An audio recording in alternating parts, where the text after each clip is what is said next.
Bismillah ar-Rahman ar-Rahim. Wassalatu wassalamu ala Rasulillah wa ala alihi wa sahbihi ajma'in. Thumma amma ba'd. Assalamu alaikum to everyone as they are trickling in. As always, we begin in the remembrance of Allah Azza wa Jal, in the remembrance of God. And we send our prayers to the Prophet, to his families, to his predecessors, and to the righteous that are constantly in the strife towards spiritual excellence. So for those of you that are joining us that maybe are not too familiar with the series, and for those of you that are returning, I just want to quickly note that this is part of a 6-7 part series that we've had with various imams, activists, teachers, professors, poets, and the like join us to speak on the legacy of Malcolm X, both chronologically in terms of studying his life, as well as thematically in terms of studying sort of the religious aspects of his life that sort of fuel his activism. Although I don't know if he would define himself as an activist, but nonetheless, we've been trying to work through various aspects of his life, inshallah, in relation to sort of development of an Islamic liberation theology in terms of his travels to various parts of the Muslim world, as well as his own evolution with Islam, and concomitantly his evolution of his political thought. So what I want to do today, inshallah, for those of you that are joining us on Facebook, as well as those of you that are in the Zoom call, I'm going to start off with a quick 5-minute video, and then we will have Brother Ali start us off, inshallah. And once again, reminder to all of you, if you have any questions or comments, please feel free to share with us in the chat. We will make sure to demarcate at least 15 minutes of the session to hearing your reflections and your own engagements with the discussion that our beautiful panelists will be facilitating, inshallah. All right, with that, my friends, I will go ahead and share the screen and then more formally introduce our panelists. All right, 1 second. Let me know if you all can see this. Can you all see my screen? I can see it, yeah. Okay, 1 second then. Bismillah.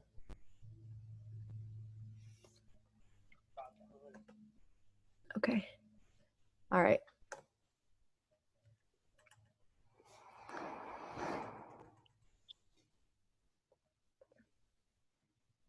Oh, sorry.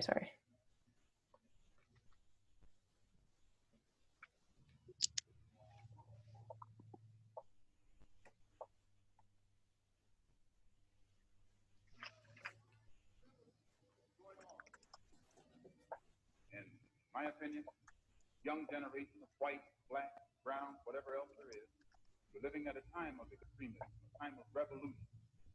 What is it? Revolting against power structure. The American power structure, no.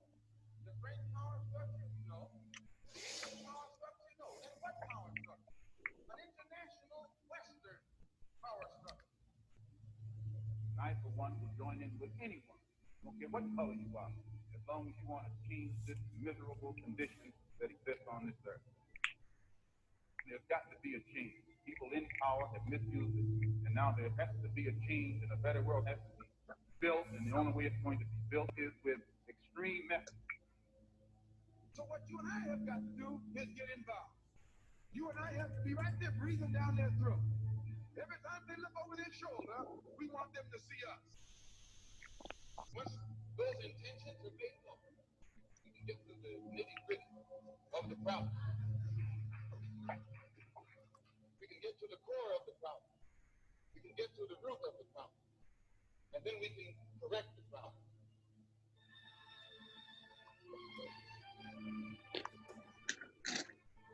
Statesman out of state, revolutionary, outlaw, his huge impact.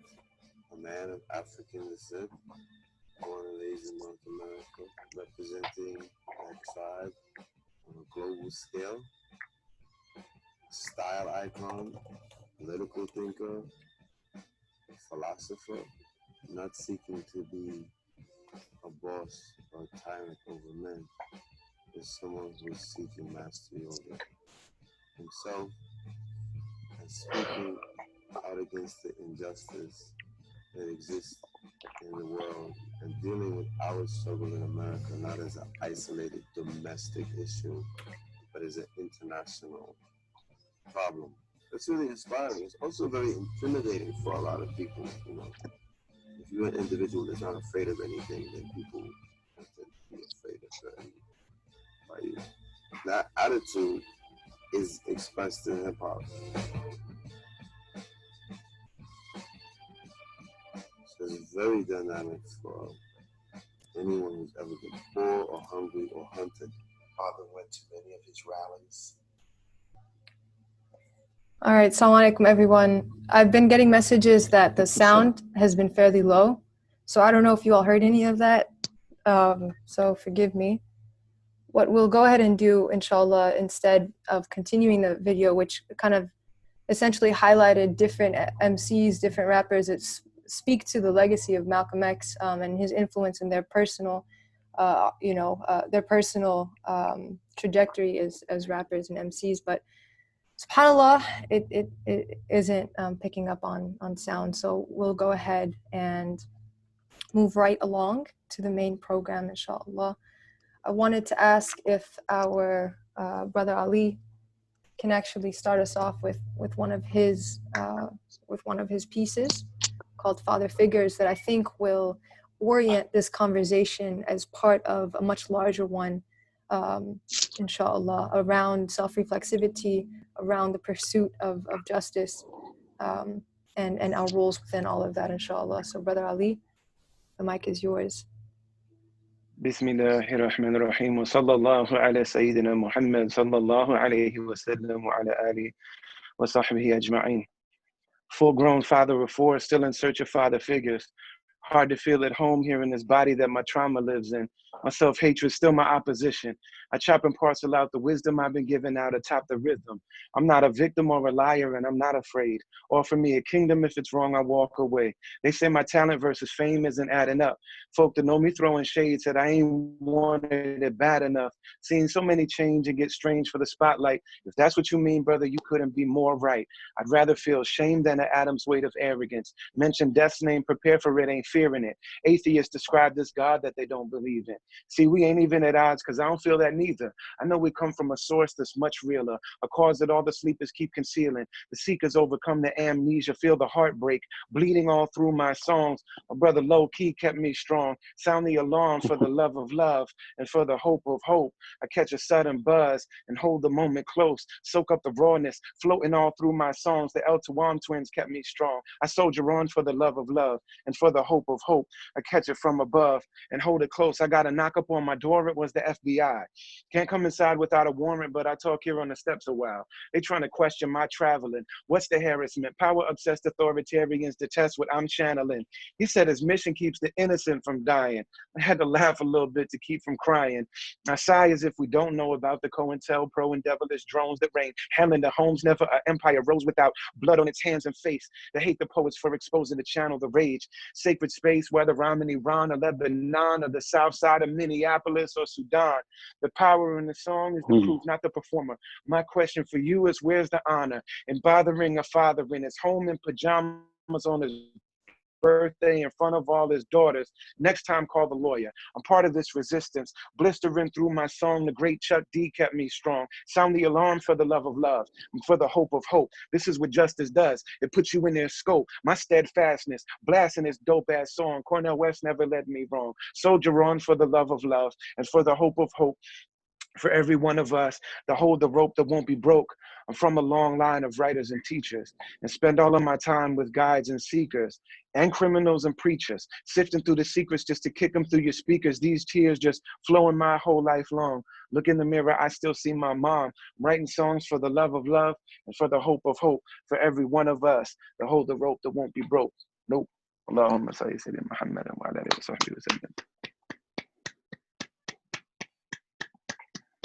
Allah.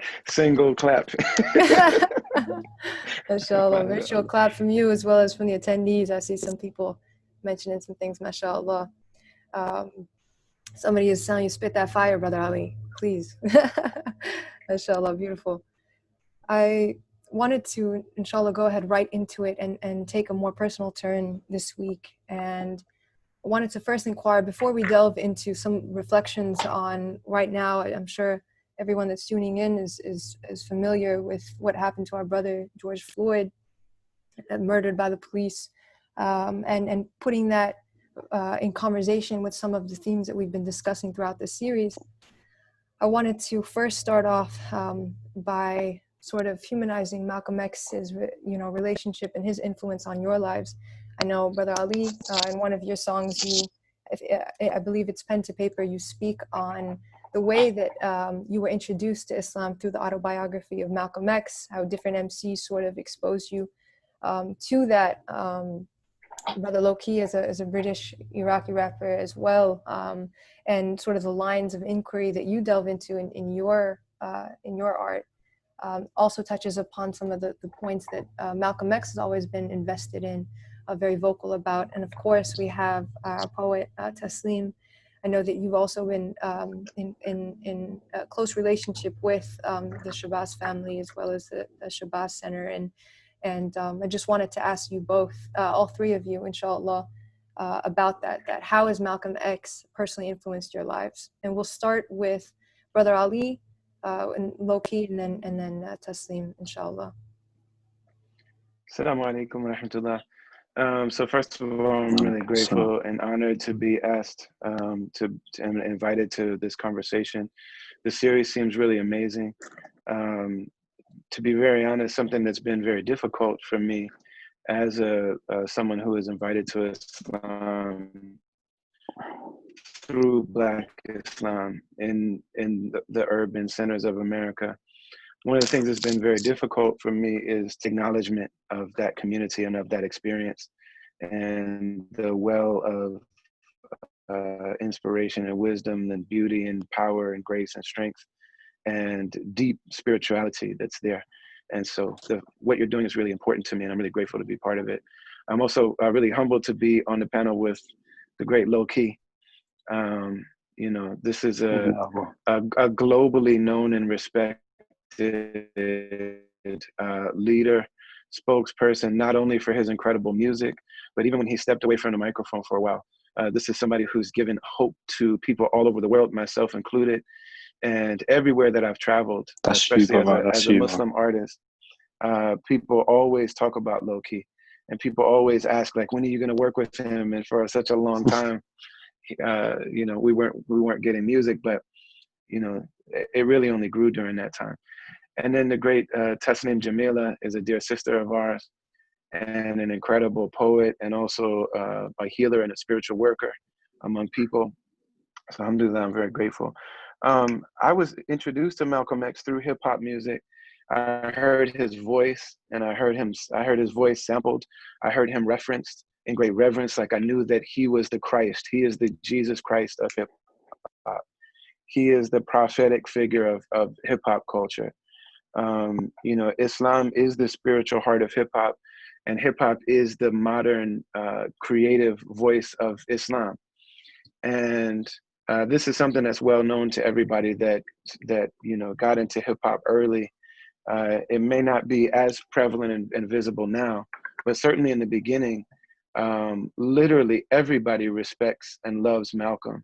And I also have to say that everyone in the hip hop community has respect for Minister Farrakhan across the board. If Malcolm X is the Christ figure of hip hop, Minister Farrakhan is the Pope of hip hop. Minister Farrakhan is the Ayatollah of hip hop. He is the person, and I would say no other religious or community figure has done more for the movement and the culture and the community of hip hop than the minister has done. So I was aware of all of this. And then when I was 13, living in East Lansing, Michigan, where Malcolm lived as a child, rahimahullah, the great KRS-One came to speak at Michigan State University. If we listen to an album that he put out in '91 called Edutainment, there's excerpts of a speech all throughout that album. And I was at the lecture tour. That was actually part of a lecture tour that Cornel West actually helped to inspire and put together. And so I was at that lecture, and I had just bought a copy of the book that he released with Nelson George called Stop the Violence. So at the end, I was 13 years old. I was one of very few non-Black people in the audience. My mom took me, and we sat and listened to this amazing lecture that he gave. I was a hafiz of KRS-One. I knew every word that he ever said on record. And so when he opened up for question and answer, I was the first one to the mic. And I said, I brought this book and I love you and I love everything you said. And when this is all over, could you sign this for me? And he said, never mind that. Come on stage now. And so he brought me on stage. And if you've ever seen KRS-One, he's like 6'6". Forgive me, Loki, I don't know what it is in meters and centimeters and stuff. He's a large guy. No, I know that, don't worry. And and and I was this little kid, and he asked me questions and talked to me, and then my name at that time before I became Muslim was Jason. And so he wrote in my book, he signed it, a big KRS-One, he's a graffiti writer, so it looks super dope. KRS-One, he said, Jason, unite humanity, KRS-One. And he said, have you ever read the autobiography of Malcolm X? And I'm partially blind because I'm albino, so it's difficult for me to read a book. But I said, no, this is the first, his book was the first book I ever read. And he said, your assignment is to read the autobiography of Malcolm X. And so I took his book and I went and found a copy of the autobiography. And it took me a long time to read it, but that's what brought me to Islam. And a lot of, I know I'm not alone in that experience. So many of us have had the exact same experience where you read the book and you realize this is the most truthful person I've ever encountered. I only feel inspired by his truth. I don't feel condemned. And then by the time he reaches the end of the book and he goes to Mecca and things like that, it's like, I have to be a Muslim. I've always been a Muslim. I just didn't know it.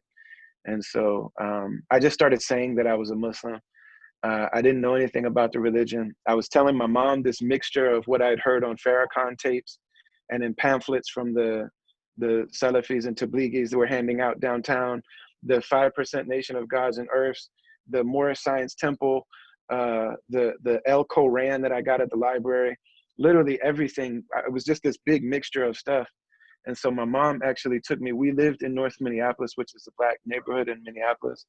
And so my mom took me to the mosque in that area, which was in association with Imam Warithuddin Muhammad, rahimahullah, who was Malcolm's spiritual advisor while he was in the Nation of Islam, was a person who encouraged him to study traditional Orthodox Islam and to go and visit the Muslim world. And so that became my mosque, and he became my first leader and teacher, and that's my community. Thank you, Brother Ali. And Loki, please take the mic. Wow. So firstly, I would like to say thank you so much for inviting me to be a part of this conversation. I would like to also give my regards to everybody that's logged on to watch this. I've, of course, been a big admirer and fan of Brother Ali since 2003, I would estimate, was the first time that I heard your music. And it definitely touched me on a very visceral level. So I really appreciate your kind words, your kind and generous words today. And it would be great at some point next time when you come to London, maybe to come and see us. In terms of Malcolm X and my personal interaction with him, also through the Alex Haley autobiography or biography, was how I became acquainted with him. It's also worth remembering that that was published 9 months after his assassination. There were, it's believed, things in it that didn't necessarily have the full agreement of Malcolm. He also included an introduction from New York Times journalist M.S. Handler, which was something that Malcolm had not given him permission to do. Now, Alex Haley comes to the situation with his own interests. He was a Republican. He was former US Coast Guard, former US military guy. Though, aside from all of those things considered, it's an astonishing text. It is a beautiful odyssey which really at the point where Malcolm is assassinated, and, you know, unfortunately, I think more interrogation could have been done in the way that the assassination is dealt with in the book. That will give you a little bit more appreciation of the details of what seems to have taken place. But for me, what I related to in quite a removed way was that this was a human being in the 1960s attempting to come to terms with a mythology that was brought about in the 17th century with the creation of the ruling economic system up until today. It was the idea of race, that human beings are biologically, genetically different according to aesthetic differences. Now, if you take into account the fact that during his years in Lansing, you know, his father was believed to have been killed by the Black Legion, by the Ku Klux Klan. His body was severed to the extent that it almost split in half completely on the train tracks. His mother had been somebody who had lived her life with a lot of difficulty and a lot of burden hanging over her, and question marks in her own mind and in the minds of others about what brought her into being in terms of the relationship between her father and her mother. And of course, that was perceived by some to have been an imposition on a racial basis. And then obviously you have to remember that when he came into contact with, you know, his brother Reginald, came into contact with Nation of Islam, this was a point where Malcolm had gone to prison with other partners of his in what he was doing, and the testimony of three Armenian, in terms of aesthetics, white people that would have been racialized as white at that time, their testimonies. So the understanding of the world that he was trying to grapple with you can understand in the context of Jim Crow segregation. You had Booker T. Washington on one side, you have W.E.B. Du Bois on the other side. Along that lineage of Booker T. Washington came Marcus Garvey, and one of the ideas behind it was liberation, acquisition of land and property, that you can business your way out of that situation.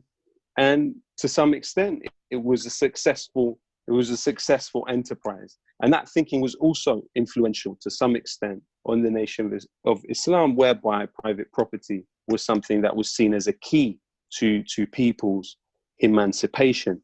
Now, where I would look at his trajectory towards and while I think that a lot has been made of it, and I don't think it's necessarily the bit of Malcolm's story that should be emphasized above all others, but it is part of it, the idea of what he referred to towards the end of his life as a universal law of justice. His trajectory towards that was dealt with a lot of suppression by the state. You know, let's not forget that not long before he died, he tried to travel to France and was denied the right by the de Gaulle government to enter France. There are those that believe that the French government did not want him to be assassinated on French soil. Now, my experience in this country has a lot of distance in terms of that experience. However, during my lifetime in the war on terror, you did see the idea of the Muslim become racialized. And so what do I mean by that? When something is racialized, it affects a person's rights in front of the law. So during the war on terror period, we have seen civil liberties denied people that are racialized as Muslims. We have seen children as young as 3 in this country in the PREVENT program being questioned by police without the presence of their teachers.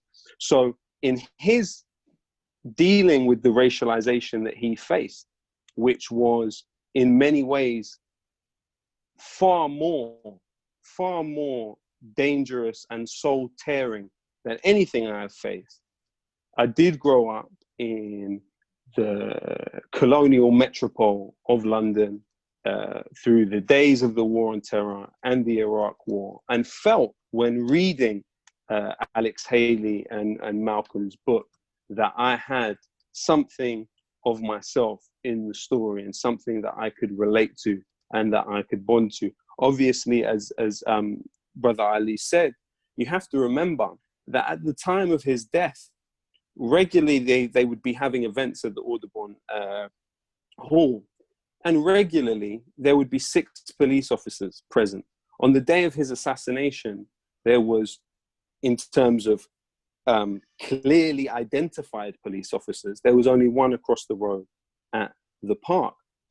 Of course, we know about the very tragic way in which Muhammad Ali turned away from him, actually, and said not long before he died, he said, nobody listens to that Malcolm anymore. So what was a gathering that only had about 200 people present, let's not forget. At the time of his death, he was not as widely loved as he became. And part of this rehabilitation of him post-death was obviously the book that came out 9 months later. It was the Spike Lee film. It was also Gang Starr using his portrait on the front of their CD.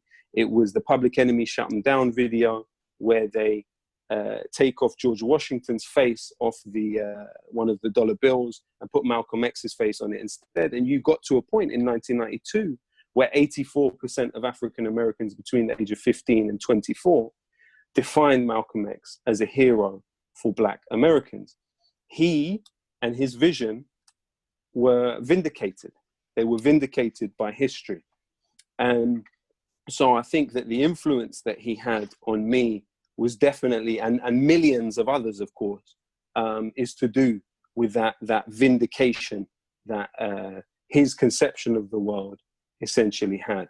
Because when it began to differ from, I also think it's really important never to merely nostalgize and individualize him, because it can lend itself to a fatalism. If we allow ourselves to accept him as the one who understood things when others didn't, and he was killed, and we'll get into a bit more later on about the details of his assassination. But what that then inculcates people with is an understanding that if they stand out and if they go against the grain, then they too may be assassinated. And it's in death that a person was immortalized in the way that Malcolm was. And I think that can sometimes lead us to discount understanding the context in which he became prominent, and also understanding and appreciating the movement and the collective energy that was around and part of him. However, we may disagree or agree with some of that collective energy, we have to recognize him as a fulcrum of a movement and not just a completely isolated individual within human history.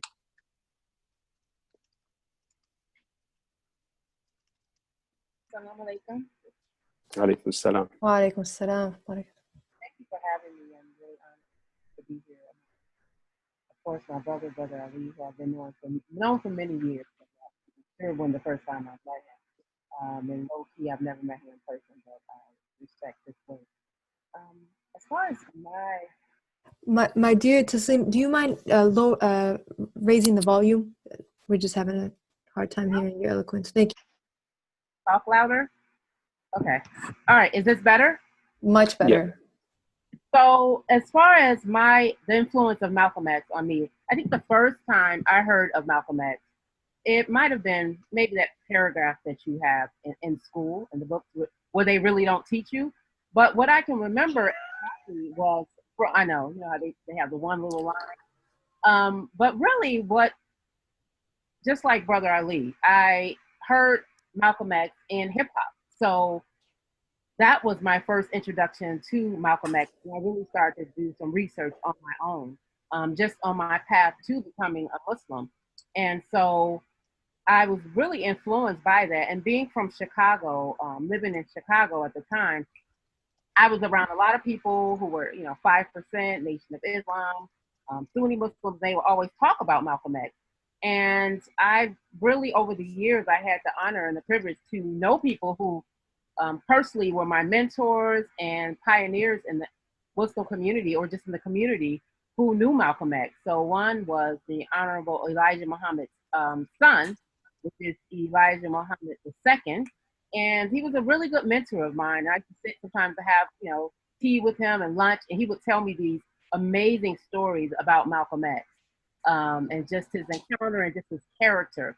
So everything that we hear about him, it was echoed by people who personally knew him. And he would talk about how Malcolm was just truly embodied, being a Muslim. It wasn't just something he talked about, but he embodied that character, that movement, that force. It was him. It was not, just something he did in front of the camera or in front of a crowd or an audience.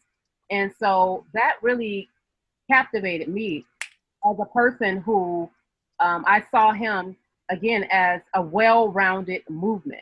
I've always been the kind of person I love being not only just an artist, but also an activist and a person as a Black American. I saw him connecting to the universal family and connecting to his African roots, which that's something I've always been in search of. And I've been blessed to be able to travel to Africa several times, but I saw him as an example of that, and just of his evolution in life, coming from the Marcus Garvey movement, which I study a lot, and I know several people in Chicago who I've had the honor to be amongst and share my work and culture who were part of the Garvey movement, and just seeing the evolution of him reminded me just of a lot of Black Americans, to give us hope, to say, wow, this is someone who is not only spiritual, and I think that's where a lot of movements may have been lacking, is because they didn't have that spiritual element to say, man, he's only for Allah,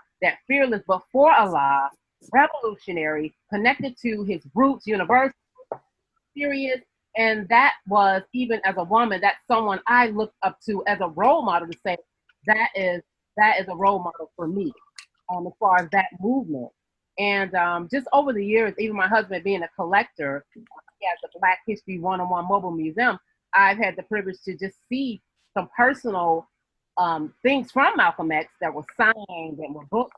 And the poem that I'm going to share was actually from a lawyer friend who had acquired, now they're at the Schomburg, but he had acquired the 4 lost chapters of the Malcolm X autobiography. And my husband produced a project that he put together with different poets and artists from across the country. There was Professor Griff, Justice Hare Moore, Jasiri Peck, Umar bin Hassan.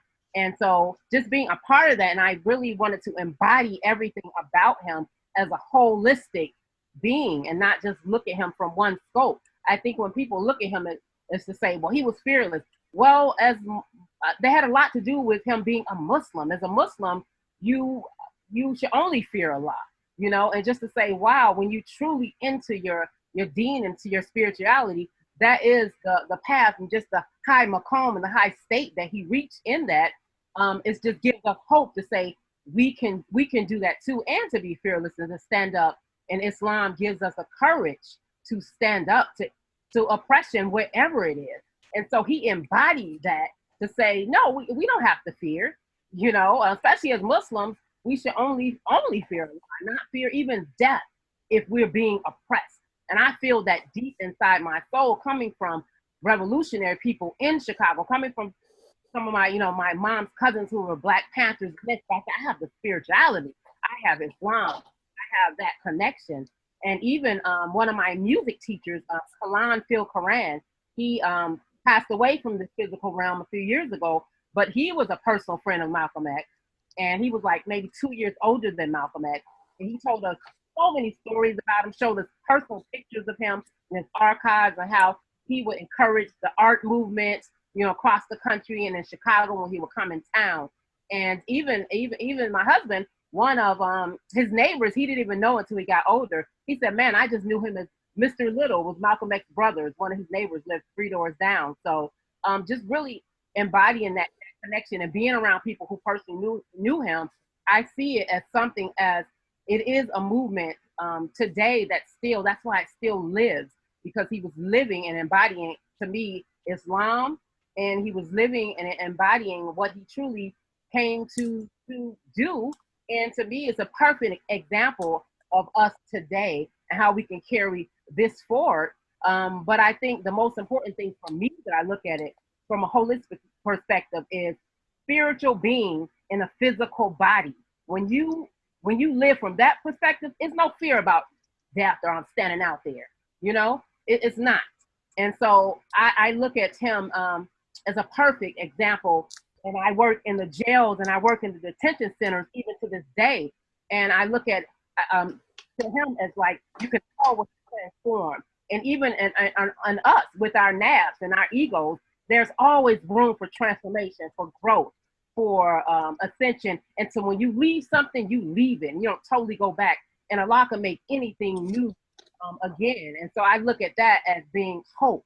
Hope manifests in we can look at the example and see that you should never be hopeless. I don't care if you're in the jails. I deal with, you know, girls, boys, men in the jails and the systems. There is always hope and there is always beauty. And to, as an example, to see how he cleaned up and never went back to that, you know, never remind people of that which they came from either. To say he stood upright in each time, just like the Sahabas, when they learned something in the Quran, they didn't go on to learn anything new until they put that into action. So I look at his life as that, and just a perfect, beautiful example for all of us. And still to this day, that's why his name is, you know, it is raised up into the heavens, because, you know, Allah does have those beloved. Some we know and some we don't know. And some people's prayers are answered directly and, you know, in a speedy matter more than others. And so some people have to be out there, even in his young years, even though you look at his life, he didn't even live a long time, but he did so much beyond some people who may live 80 years. So to me, it's about living a full life. It's about totally submitting your purpose of being here, holistic, as Brother Malcolm was and is still. Thank you so much, Taslim, and to all of you for that. I actually think that based on, especially low-key, your point about sort of Malcolm as a fulcrum for this larger movement has me really thinking about the Malcolm's emphasis on internationalism. And so I actually wanted to use this as an opportunity to ask both Loki and Brother Ali a question about internationalism. And I know that both of you in your music, as well as your, I would argue, your political thought is you're very internationalist, as was Malcolm. And, you know, he was aware of like what was going on in the world and also saw himself. And we see this in his later years, especially like 1963, 64, right? Beginning of 65, is he saw himself in the struggle in America as part of a larger global movement. As we saw with his sort of pivoting towards United Nations, meeting with other leaders of various nations around the world. And so anyway, I would love to hear your thoughts about how you understand the connection and the importance of linking, you know, so-called domestic American and British politics to global politics. Because especially in this moment, we see how liberals sort of always want to create distinctions in the conversation about race between the domestic and the international. And I think that both of you sort of are very deliberate about not necessarily having that type of distinction, and sort of moving your politics beyond sort of the constrained parameters of the nation state, especially recognizing that, you know, we're all constituted within an ummah as Muslims, right? But then also hip hop as originating in the States, but also sort of becoming an internationalist movement as we've seen it develop and metamorph in other parts of the world. So I don't know if that made any sense. I hope it did. I'll let our Brother Loki start us off, and then Brother Ali, and then Taslim, I want to ask you another question regarding sort of what's going on in Minneapolis. So, Brother Loki. So what I think was beautiful about Malcolm is that he was constantly reaching out to others to understand and get closer to them. There's one passage in his diary of his visits to the Middle East that took place after him getting closer to Dr. Mahmoud Shawarbi and him traveling not just to Saudi, also to Egypt, to Masr, and other places in the Middle East. He said that without being able to speak or understand Arabic, he felt like a goldfish in a fish tank, because he understood people were talking about him, but he wasn't able to understand what they were saying. He wasn't able to communicate with them. He was in every way a communicator. And what he was searching to do was to understand people better. Of course, he was an internationalist, and one of the biggest evidences of that is naming one of his daughters after Patrice Lumumba and also after Jamal Abdel Nasser. You know, I remember reading about when he went to Ghana, and initially there had been some feeling amongst the inner circle of Kwame Nkrumah that maybe he wouldn't be a great person to speak to. But it was the late wife of W.E.B. Du Bois who persuaded Kwame Nkrumah to meet with him. And following their meeting, there was actually somebody who attacked Malcolm in the government newspaper in Ghana and attacked his analysis of the stratification of society, making the point that if he believed Black people in the United States to be part of what were defined at that time by Nation of Islam as the Asiatic tribe of Shabazz, rather than part of a global group of people that had commonalities, then he really wasn't understanding it. And Malcolm X didn't respond with any feeling of pettiness or ego. He took what was being said and he thought about it quite deeply, as is evidenced in several sources. To understand the antagonism that developed between him and the organization that he dedicated years to pushing forward, you have to understand the difference between what he described, these are his words, as an internal surveillance system, the extent to which the FBI and COINTELPLUS were all over any schisms that developed within organizations such as this. At the point following his pronouncement about the assassination of JFK, that actually the F in his name stood for Fox, and that this was the chickens coming home to roost. And he said, as a farm boy, chickens coming home to roost has never been a negative thing. In fact, I'm quite glad when it happens. It was his allegiance with and commitment to the global South around the world that made him make that pronouncement at a time when an organization that was trying to protect Muslims in jail, that didn't want them to be scapegoated by the state, that didn't want to increase surveillance upon their organization, was being pragmatic. And Malcolm X was committed, he had clarity, and he was passionate. And so he wasn't going to allow himself to be bullied into pragmatism. But it was his commitment to people beyond the borders of the United States. It was a difference between trying to build something separate away from the United States or fighting for civil rights within the United States. It was a difference between that pragmatism and supporting decolonization around the world. And it was also a dedicated attitude to third worldism, as they defined it at the time. And so this was really, definitely there were other issues. There were other issues of personal infidelities and personal habits that he'd become aware of, that he would not just stand by. And like they say, al-sakit an al-haq shaitan akhras. They say you should always speak the truth. And Malcolm X was not willing to stand by while such a situation was happening.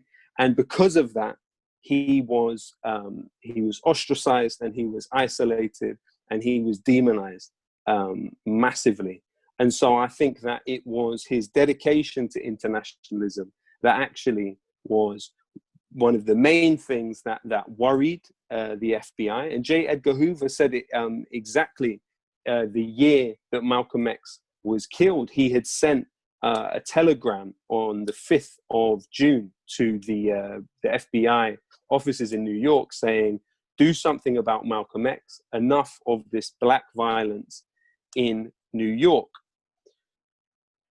This is why he was a threat, because he was building bridges all around the world.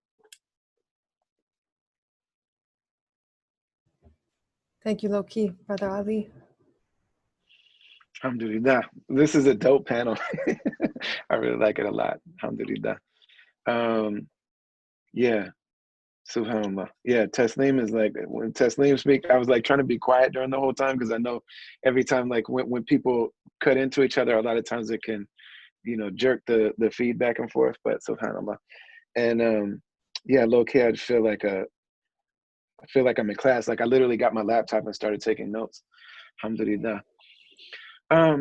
You know, just to share a personal experience, you know, traveling around the world, and first around the country. I started by going around the country on tour, and wherever I went, I would find people that could take me to the projects or take me to what we would call the hood or the soil wherever I went, basically to these like centers of poverty, to see how people were living, also to, you know, reservations and things like that. And one of the things that did is just make me realize that the things that we were experiencing, you know, in those sections in Minneapolis and Michigan where I grew up, that we weren't alone in that. And it was a really incredible feeling. And then once I started to travel globally, I did the same thing. And I realized that, you know, to be able to make that connection to the campaign, to the globalized campaign that was afoot, and to start to see the similarities in the experience of people who have been oppressed and marginalized and dehumanized all over the world, really is an incredibly strong feeling. Because first of all, it made me feel like, okay, I'm not crazy. You know what I'm saying? When you suffer in a way, and when the people that you love suffer in a way that isn't acknowledged, that's never really spoken about, it's never really acknowledged, you know what I'm saying? And I'm sitting right now in my house only 2 miles away from where the buildings are burning and things like that.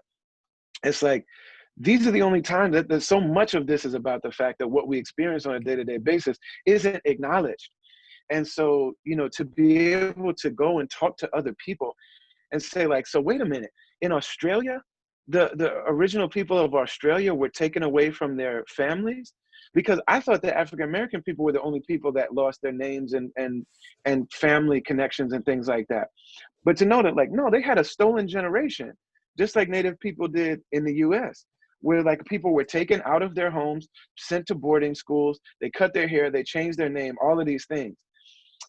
Like, it sets off a light that first of all, I'm not crazy and I didn't make this up. I didn't invent what's happened to my folks.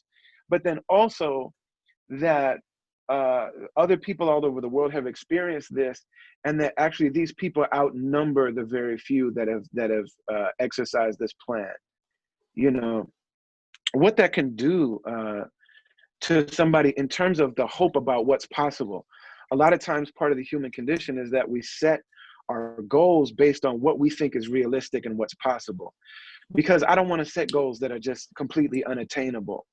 But there's something about recognizing the global cause and the global experience and the global reality that suddenly opens up the possibilities and makes them so much larger. And it becomes very real and tangible that there can be a global movement. So, you know, for Malcolm to not only have experienced that himself, but also to be able to become an emblem of that, to become emblematic of that, you know, and like the brother Lil Key mentioned that, you know, that's when he really became an international threat, you know, because of the fact that we're all these little communities feel like we're the only ones that this has happened to. It has allowed, you know, the global oppressors and colonizers and slave makers to be able to, you know, what they used to say were the 10%, and now it's like 1%. It's allowed them to basically hide their tracks, to cover their tracks. But once we start to find each other, then we're able to uncover, you know, this global plan that's afoot, and allows us to, and once you see the plan, then you also see the way out of it. You start to see, it starts to become really clear once it starts to become revealed, like, this is the way that this was orchestrated, this is the way that this has continued to be carried out, this is how this happened. Once you see the way that you know, just like in self-defense, once you start to understand the attack, you start to understand the defense and the counterattack. And so, you know, by Malcolm being one of the first really to, at least in the way that he did it, to connect globally, you know, as did Marcus Garvey and others, you know, before him. But for Malcolm X to draw this kind of global connection was and remains to be incredibly empowering. Thank you, Brother Ali. I appreciate that. I wanted to ask Taslim if you can start off sort of your reflections on the particulars in terms of specifically the incident with the killing of our brother George Floyd by the police, and sort of situating what happened and the injustice that occurred as part of a larger structural injustice in terms of the power asymmetry between the police and continuous killings of Black and brown bodies, not just in the US, but as we were also, of course, much higher in the US than anywhere else, but kind of situating that conversation around these larger structural realities of police brutality. If you can start that conversation off for us, and then we'll have Brother Ali, as a native of Minneapolis, reflect to us a bit more about what's going on right now on the ground in Minneapolis. Well, I see it as KRS-One always said, where he say, officer, officer, officer, overseer, overseer, overseer. So it's the same thing as the slave masters. They just have on the blue uniforms now. And we can see indicated in the person, the officer who murdered him, was in his picture with the hat on, make America great again, and the black of the berry. So really, it's nothing changed. I look at this, it's a complete paradigm shift that's happening even with the pandemic, but it needs to be a whole paradigm shift, just the shaking up of the system, because it wasn't designed with this, first of all, Black people being free out of the shackles in this country, and it wasn't designed for that. So it's always a way to find out how can we keep them down? How can we keep them from rising up again? And also, I think I was listening to Dr. Wesley Muhammad. He said something was really stood out for me. He said, because I don't watch this, I don't ever watch any of those videos, over and over. I mean, I've seen the picture only because it comes up on the the internet. But just what it does to you on a neurological level, psychologically, he said, watching someone win all the time. So if I'm a little Black girl and I'm watching other little Black girls win all the time, and it does something to let me know, like neurologically, activates it within you to say, I can win too. So if you're always seeing someone, just Black people or Black men, seeing someone being beat down all the time, what does that do to you psychologically, physiologically, and also just on a whole metaphysical and spiritual level? So I look at it as it's always kind of this fear of what they say, the uprisal of the Messiah, kind of. So a fear of Black people uprising, because it is a miracle. Some people say it has to be a spiritual miracle that you've done all this, rape, eat, kill, Black people in America, and they haven't completely burned this whole place down completely. you know, so it has to be something on a whole another spiritual level. But I look at it as it's just time for, like Brother Ali said, to say that we are all connected around the world, for all oppressed people to come together, and not to make it like some people in the media want to try to make it a race war, and that's not it. It's really about high spirituality, spiritual people, goodness, coming over really over evil. And when you have people that are bold enough, those who are in the lower frequencies, they're bold with theirs. But what about people in the higher frequency? We have to be bolder. We have to do more. And so this is really a test for all those and of all races and white people to stand up and say, no, I'm going to check people who do that. Or if I have people in my family who do that, because there are good people out here, it's really a test for us as a humanity to really say, if this is not you, then you need to say something. You need to be standing up on whatever platform that you have, whatever you can do, whatever voice that you can actually manifest that in, you need to actually do that. So that's how I look at it, as to where it's for all humanity to say no more oppression anywhere. You know, not only we being, you know, all locked down in our homes, to really go within and to think about that. And we see this is still happening. So to me, this is a time for us to, we see, of course, it's been happening all the time. It's just now being put on camera. You know, my parents come from the South. My dad is 84 years old. My mom is 80. They come from Alabama and Mississippi. And I'm, you know, one day, inshallah, working on a book about just even the stories they tell me that happened, you know, in Mississippi and in Alabama at their time that they grew up. But I look at it as a test for all of us to say, what are we going to do? What are we going to do to shut down this broken system? What are we going to do? Are we going to just stand by and post memes and a hashtag up? Or what are we going to do? And in the spirit of other revolutionaries, it might take some people's lives being taken, but that's okay, because that takes for revolutionaries and for real. We have to look out for the next generation and a generation to come. And that's where Malcolm, the energy of that comes in, and the energy of being on a spiritual being in a physical form. Allah doesn't like oppression, and so you shouldn't either.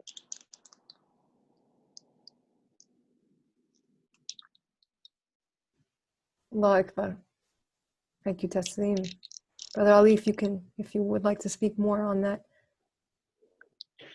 Bismillah. So in Minneapolis, the way that Minneapolis is kind of set up is that, you know, Minnesota is called the land of 10,000 lakes, and there are a lot of lakes and there's a lot of natural beauty here. The way that the city of Minneapolis is set up is that the lakes are in South Minneapolis. North Minneapolis is industrial. And in the city planning of the city, in the planning of the city of Minneapolis, the north side was set up to be for poor whites and for blacks, African Americans. But they called it, in the city planning, there's an old city planning map that we've seen that said black ghetto in terms of the way that North Minneapolis was set up. Now, Northeast Minneapolis on the other side, which is separated by the Mississippi River, Northeast Minneapolis was inhabited by the poorest of white immigrants, which were, the last group of them was, sorry, I don't know if you lost me for a second, but there was the last group of poor white immigrants were the Polish. And so in Northeast Minneapolis, you know, people from North Minneapolis, which was almost entirely, and still it remains to be almost entirely black, would never go to Northeast Minneapolis. South Minneapolis is more diverse. And there's, you know, right in the area where the brother George Floyd was murdered by the officer of the state, in that area, there is a Native American project, like housing projects, which actually is considered technically reservation land. So it's res land in the middle of the city. It's like an urban reservation, but it's housing projects. Also in that area, you have a lot of family from Central and South America. You have the Hmong community, you have the Somali community, and then you have poor and working class white people as well. And as you go out from there, then you have a larger variety of diversity, and it becomes more white. But in that area, around where the killing happened and now where the uprising is happening, it's a profoundly and ethnically diverse area, and there are a lot of, in the city of Minneapolis, these different groups that come together in South Minneapolis. So it's really interesting and telling to me that kind of what we were talking about in terms of this, international joining and understanding that white supremacy is a global pandemic, that colonialism, slavery, manifest destiny, the stealing of land, all of these different forms that it takes are just symptomatic of white supremacy, of the satanic regime of white supremacy. And so it's very telling to me that this happened in South Minneapolis, where, if you look at the people that are out there on the front lines, they're primarily Black, but there are also Mexican folks out there. There are Hmong and Asian people out there. There are Native American brothers and sisters out there. There are Somali people out there. And there also, Minneapolis is a place where there are a lot of, interracial couples and people who are mixed race. And there's a lot of really deeply committed radical white people that are out there on the front lines, and so it's I think it's really emblematic of what we're talking about in terms of Malcolm's. First of all, that Malcolm is a creation of the Midwest.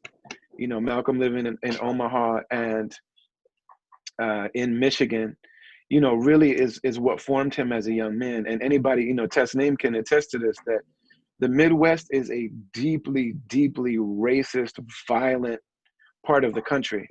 It's one of the parts that's not talked about a whole lot, but we oftentimes talk about the South. And Malcolm, having lived in the upper Midwest, said, if you're south of the Canadian border, you're south. This is a really deeply violent and racist part of the country, but it's very polite, and it's really sneaky. The idea of John F. Kennedy being the fox that that the brother Low-Key mentioned, that fox, the F stands for fox, and you're the sheep. That they smile and they're polite, and there's all this talk about progressive liberalism and stuff like that. But when it really comes down to it, you start to see what comes out. So I think that it really is telling to me that this really kind of diverse neighborhood is not only where this happened, but even in the tape, and Tasneem, you're probably not wrong to not watch it. I watched it and I almost wish that I hadn't. But there's a white woman in the tape that's just like, check his pulse. What are you doing? Yelling at the officer. You're killing him. You have to stop. Check his pulse. Get him medical attention. He's not fighting you. So I think that really speaks to to Malcolm as a global figure, and as somebody who really identified this kind of collective enemy that's also an enemy of conscious people who would be called white. And when Malcolm said, and Malcolm did a lot, I just want to mention really quickly that I don't know a single Caucasian or European American person or European person who came to Islam other than through the door of Malcolm X. This is true for people like Dr. Omar Farouk Abdullah from a generation, older than us. And then also, all of the European American people that I know came through the door of hip hop and came through the door of Malcolm X.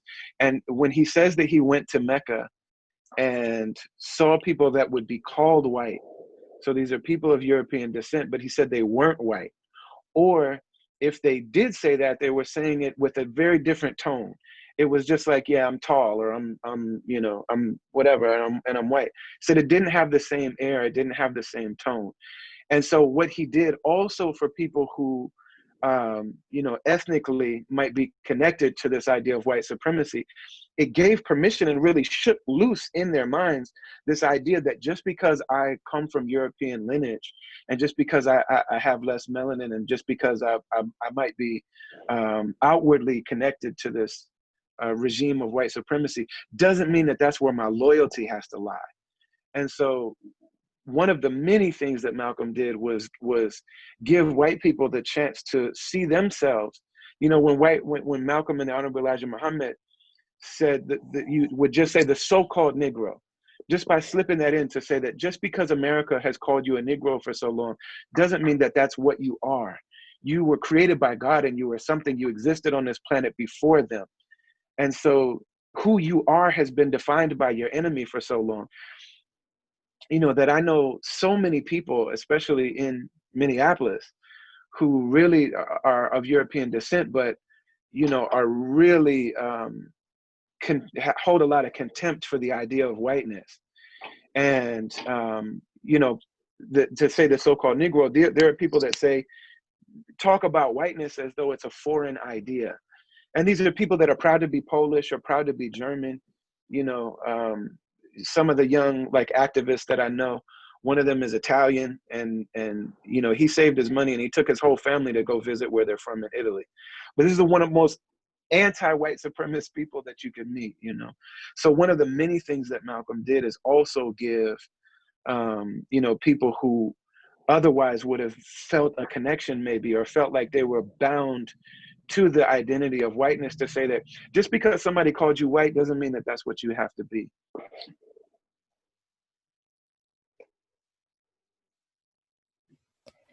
Loki, if you can add. Okay, so what I was going to say, in 1962, Roland Stokes, who was a member of the Nation of Islam, was murdered by the police in the mosque with his hands up, completely unarmed. Now, at this point, Malcolm X wanted to hit the streets and organize critical mass. He was blocked by the organization that he was a part of for the reasons that I mentioned before. Also, in what can be seen as, in many ways, a precursor to what the Black Panthers did, Malcolm X suggested that Black people, as long as they were under threat from the police in the United States of America, had the right to set up gun clubs in order to protect themselves. We cannot understand what is happening now outside of a system where you have 13% of the society, which is African Americans in the United States, making up 40% of the prison system. That's about 500,000 people out of 2.3 million people in prison. That is a situation where you have people, in terms of being economic units, considered to be worth more within prison than outside of prison. Behind this relationship and this racialization that takes place in the US, it has always been an economic equation. You have people being paid as low as 86 cents per day for work in US prisons, for companies that when they get out, they couldn't even get a job for. So you've got them working at call centers for Victoria's Secret, for instance, and they couldn't work for this company when they're on the outside of it. Starbucks, other companies like that. They are in situations where even if a family member dies and they wish to go to the funeral, they have to pay for the guard that takes them and escorts them to the funeral. And so you have people coming out of prison in debt because of these type of things, where they've actually had to accumulate debt in order to say goodbye to their loved ones. You look at organizations like GEO Group. They are a private prisons company, and they have actually lobbied for harder drug laws and harder sentences on crimes that are linked to drug use. And we know that law, as we understand it traditionally, should serve as a great equalizer. It should be applied justly across the society. And this is one of the core things behind Malcolm X's Nas Sawasiya Mithal Asnan al-Mashar. People are equal like the teeth of a comb. However, the way that law functions in the United States is it is visited completely differently depending on the identity of the person that is going up in court. And most of the cases brought against African Americans in the United States never even go to trial. People are bullied into pleading guilty and then receiving large sentences so that within the private prison system, they can create more wealth for companies. When you look at the situation of guns in the United States. There's more guns than there are human beings. So it's quite a dangerous situation in terms of the future and what could potentially happen, especially when you have people like Donald Trump, who does not shy away from encouraging vigilante types of movements in the country and potential acts of violence on the street. So really my thoughts and prayers are with all of you in the US for the days ahead. And one passage from Frantz Fanon that always reminds me of the situation we face today, when he talks about the reason people rebel is simply because they cannot breathe. If you die from COVID-19, you are dying from pneumonia. And when they die, people will go through the process of not being able to breathe. Now, with a death toll around 100,000 people in the US, right? The most developed and richest nation that has ever existed in the history of the world. It spends more on military than the next 7 countries combined, okay? Technology is not a problem. This is the most developed nation that has ever existed. Those people that die in the street being crushed under the knee of a policeman or under the body of a policeman screaming, "I can't breathe," are akin to the people that are dying in hospitals who are saying, "I can't breathe." They are akin to the people drowning in the Mediterranean today, unable to breathe because it is the state that is taking their ability to breathe. And it is that Malcolm X was a martyr of. When we talk about unaccountability in terms of death, we have to question why it is that you had someone who they called Brother Gene Roberts, who was an undercover NYPD officer who attempted to resuscitate Malcolm X after he died. Yes, but he witnessed the whole killing. Why was he never brought before court to testify? The NYPD and FBI, it is believed, had foreknowledge of this plot of assassination. William Bradley, who is the man that has been identified by many as pulling the trigger on the shotgun, and it was the shotgun fire that killed Malcolm X that day. That was the fatal shot. He died a free man, never taken to court for what happened. 2 of the 3 men that did serve sentences are believed to have been innocent of the crime. Were the police merely trying to protect FBI informants? Because let's not forget, at that time, the FBI did not have black agents. They would have had informants and NYPD undercover police. Is that what happened? That in order to protect those people, the person that killed Malcolm X got away? When it comes to unaccountable state violence and state death, Malcolm X is a perfect example. And things similar to what happened to Malcolm X have happened to many, many others across the years. We can only pray that those people will receive some form of justice, whether in the physical realm or out of it. Jazakumullah khairan. We believe Allah is the most just and loves justice, and if not in this life, then the next, inshallah ya Rab. I wanted to just pivot to one last question before we have our beautiful poet Taslim close us out, and then we will transition to reflections from the audience. I wanted to ask one last question that is going to sort of pivot back to the more personal reflection on Malcolm X's influence in your life. Before I do that, I just wanted to suggest to the audience a book called On the Side of My People that sort of has a much more close examination of Malcolm X's religious life. It's by Luis de Caro, and he traces sort of the push, the force of Malcolm X's political thought and his position and his understanding of his role as part of this larger ummah, as well as addressing the specific injustices towards Black people in America, is very much motivated by his own investment in questions around redemption within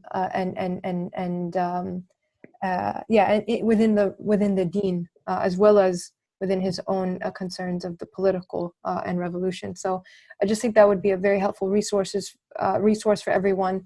And it can, I think, also help you better trace some of the points that a lot of our panelists have been making today.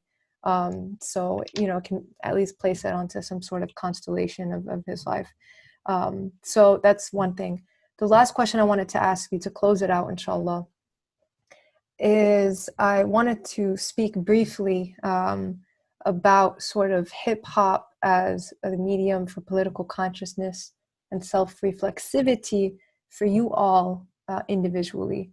And really just if you can speak to the way that you use it as a way to address a lot of the issues of the violence that is sanctioned by the state, the injustice against various communities, the sort of desacred, like the desacralization of people in the way that we see killing done, almost nonchalantly, and the way that hip hop and your craft, really your brilliant craft, as a way to sort of speak into that, into the discourse, and to shape it and to push people to think more, inshallah, obviously over a super dope beat every time.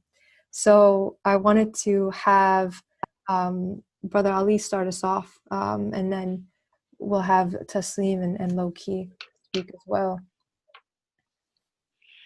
It's interesting. Part of why hip hop meant so much to me when I was young is, being an albino, having albinism. I came from a white family and we moved a lot. We were new in school almost every year. We moved from city to city, and these little towns that were overwhelmingly white, and they had really small Black populations. The people were really cruel to me, at least the vocal ones were.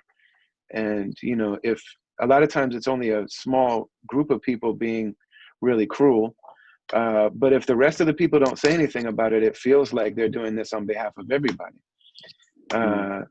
And so there was one time that I remember particularly where I showed up in school and they were trying to figure out why I look the way I do. And I'm also partially blind, so I can't see, and I bump into things and get lost and don't recognize people a lot of times until I really get to know them. And in second or third grade, they were trying to figure out, like, why does he look like that? And somebody really authoritatively announced to the whole classroom, like another 8-year-old, was like, oh, he has AIDS. And so they called me AIDS. That was like my name. Before anybody knew my name, they knew that. And so it just reminded me of when Malcolm went to the boarding school and they called him the N-word, and he said they called me that like it was my name. He's like, I didn't even know anything was wrong with it. And I really identified with that.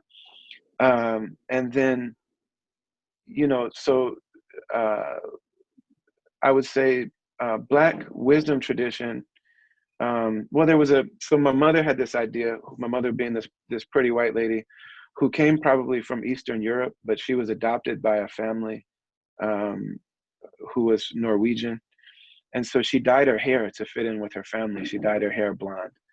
And so one time we switched school and she had the idea that we're gonna get your hair dyed and we're gonna get you some tinted glasses because these people don't know you're albino, and you'll fit in. And so I thought, like, okay, maybe that's an okay idea.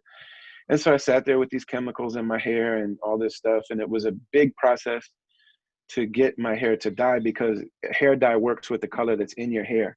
So since I didn't have any, my hair turned purple at first. And like, it was this big ordeal to get my hair to be blonde. And then my hair on my head grows just like the hair on my beard. And a lot of times when you get gray hair, hair that doesn't have the color in it, it just grows straight out. So my hair was the same way on my head. And so I had to use gel and all these stuff to lay my hair down to basically pass as a white boy. And so I went through this whole process and then realized that I was gonna have to do that every couple of weeks, my real hair was gonna grow in. And if anybody ever saw that, then my big secret would be out.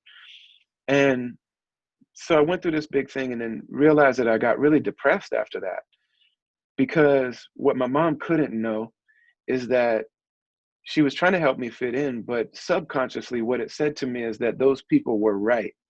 What they said about you is right. And the best way to live in the world is to disguise yourself to look like the people that said that about you. And that really was a prison for me. And I'm not a person that's given to depression. But in that time, I was deeply depressed and didn't realize it. And it was actually a Black elder who talked to me about hair and about identity. And, you know, I think she understood about albinism. And she eventually got to telling me about Black is beautiful, the idea of Black is beautiful. And she said, you know, and, you know, even so, reading Malcolm's story about conking his hair, you know what I mean? The chemicals and all the process of it and trying to pass and things like that. And then eventually cutting that stuff out and letting his natural hair grow. That also spoke to me in my own way as well. And so, you know, that really gave me a way of living in the world. And that experience really led to me realizing that my mother, the training that life gave her wasn't going to prepare her for to give me what I needed, that I was going to have to get that from people who knew more than I did about surviving in this culture and in this society. And so that's what led to me listening to hip hop music and all this other stuff. Fast forward to me, you know, so I grew up in that community, and then both of my parents died very young, and my family split up a lot. So I was raised in the homes of people. Fast forward to me starting to have a career in rap music, in hip hop culture. The people that I was always embraced by the hip hop community. So the 5% and the Muslim artists were the first ones to embrace me. Brand Nubian took me on tour when I was brand new. Rakim took me on tour for a year. Ghostface Killah took me on tour. Jizza took me on tour. Wow. Public Enemy has been really instrumental in my career from very early. All of these people were the first ones to mentor me and train me. But the people that flocked to my shows and the ones that really populate my audience are working class white people, the same people that treated me with such, you know, disregard and disrespect when I was young. And now these people tattoo my lyrics on their body. They name their children after me. And it really took me a minute to figure out what to do with that. And when I first met Dr. Cornel West, he said, you know, the reason you want to speak to them, but you're going to have to love them first. And he said, I don't know how to give you that. He said, maybe James Baldwin can teach you how to love them and things like that. But what one of my teachers helped me understand was that there was a woman who came to Malcolm when he was I think maybe he was in Boston speaking. There was a woman that came to him, a white woman. She said, I love you. I love what you stand for. I believe in it. You know, I want to be on your side. You know, and I know what my ancestors have done, but I'm trying to be on the right side. And what can I do to help you? And Malcolm just said nothing and just left. You know, and in the movie, it looks really cruel, but there's nothing wrong with saying that. Like, you've done enough. Leave me alone. Like, just leave me alone. Like, leave us alone. We've got it from here. But he wrote an autobiography that I wish if I could see, if she's reading this or if I could meet her again, I would say that you speak to your people if you really want to do something. And that really made me realize that, you know, for as much as that might not have been the fan base that I would have chosen in the beginning, it's actually a gift from Allah, because the reality is that the same experience that I had with realizing the cruelty, the inhumane nature of this culture that we live in, the global monoculture, in all its many forms, the same way that I was taught how to survive that by the people who have most needed to survive, and who have done so with beauty and with grace and with generosity and with complexity, you know, that the same way that's where I learned how to survive it, that's where everyone is going to learn how to survive it. You know what I mean? And I say that with full respect to the oppression that everybody has faced, especially our Palestinian family.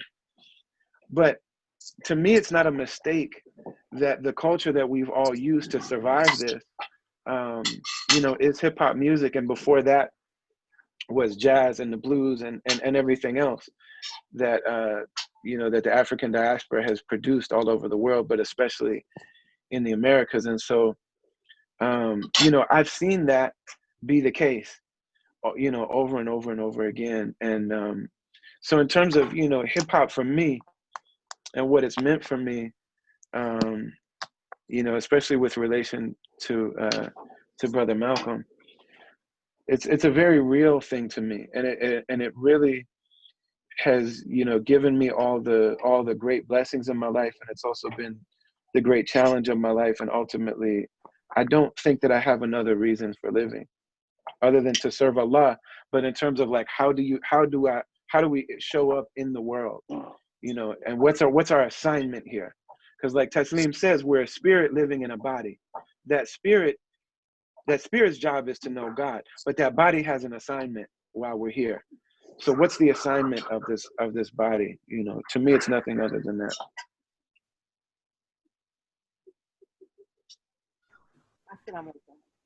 Well, Yes. I started off when I was younger. I guess first thing I remember being a writer when I was about 8 or 9 years old. And I didn't start writing like music, songs, poetry, anything like that. It really started my journey to just being Black in America. It's I mean, all day, that's all you hear is, from my parents, on the news, like, man, look at them doing this again or that again, or the stories, or your uncle's in jail, your cousin's in jail. Just my aunts, reason why I got into holistic health. I'm a holistic health educator and Reiki and practitioner and all that, was because my aunts were dying. When I was 16, it devastated me, just to see, because of oppression and poverty. So when you are, you're giving food that's on your corner, what they call the food desert on your corner. You don't love yourself. You're told, your hair is ugly, you're ugly, your skin is ugly. It causes dis-ease within the body on the physical level. And so growing up with that, and I've always been an artist. I started off, again, first as an actor, and then I went to school for, my mom taught me how to do fashion. So I started off as a fashion designer when I was a teen. I used to make clothing and started selling those, because she used to make our clothing when I was younger. I would design them. And I went to Columbia College in Chicago, and that really changed my life, because I was around just people who were onto, in that time, knowledge of self. And I'm like, what are they talking about? So I learned more outside of the classroom with my backpack. All my friends were artists. They were either hip hop artists, singers in the industry, some type of way. Reading all these books. I would literally read about probably like 5 or 6 books a week on Dr. Henrik Clark, Frantz Fanon, Dr. Cressida Welsing. And I also sat in some of these people's classes back then with the Netter and just comedics and everything. And it was just my path to Islam. It was just filled with knowledge. And so as an artist, I got a chance to be in, actually it's interesting, I wasn't even a poet. I was actually in the film Love Jones, and I wasn't even a poet at that time. I was more focused on my acting. And I had a clothing line, went to New York, met up with actually Bad Boy Records, a lot of different things. I was more into my fashion at that time. And how I got into poetry was my sister passed away in a car accident. And so it was just all of a sudden. And I actually had I actually was an organizer. I've always been an activist. So I was a big organizer, and I organized this poetry event. And I brought Umar bin Hassan from The Last Poet, Jessica Care Moore, and some other Chicago poets. And I don't know, it's just something, Allah activated something within me when my sister passed. And I said, you know what? Because I've always been an actor. So I said, I'm actually going to share a poem. So I wrote a poem, and I said, I want to say something. I said, Allah, allow me to say something in a way that's not being said. I feel like I have a voice, and I see this as a way of doing that. And so shared the poem, and ever since then, I mean, that just kind of sparked the career, because I remember back in the day when I used to go to the mosque, with the Nation of Islam mosque, I used to go there. And I said, wow, they need more women to speak. I would love to be into the ministry classes. But then I saw hip hop, poetry, spoken word as a way of having more influence than a minister or an imam. And so I said, Allah, use me in that way to say what you want me to say. That's the only reason I want to do this. And to say what you want me to say. So I'm really cool with the Chicago hip hop community. I've done stuff with poetry and the hip hop community. But only reason I do this is to have a message in my music. That's the only reason I do this. Literally, I can make more money selling clothing, but being a fashion designer, which I still do that on my own. But it's completely to just like how hip hop raised me with Rakim, with Public Enemy, now Professor Griff's like a personal friend of my family. That influenced me so much, that activated so much within me. And I was attracted to that because that's what awakened my spirit to Islam, to knowledge of self, to just my whole life. What my life is about right now was hip hop. I mean, if it wasn't for that, I wouldn't be Taslim Jamila. I wasn't born with that name. I changed my name to that. So it really activated my whole entire life. And so just seeing how powerful hip hop is around the world and how people, make it. I mean, in the schools they study, is hip hop a religion? Some people, it is their religion. Their very words, like me, I used to rewind some of my cassette tapes back in the day over and over and over again, listen to this.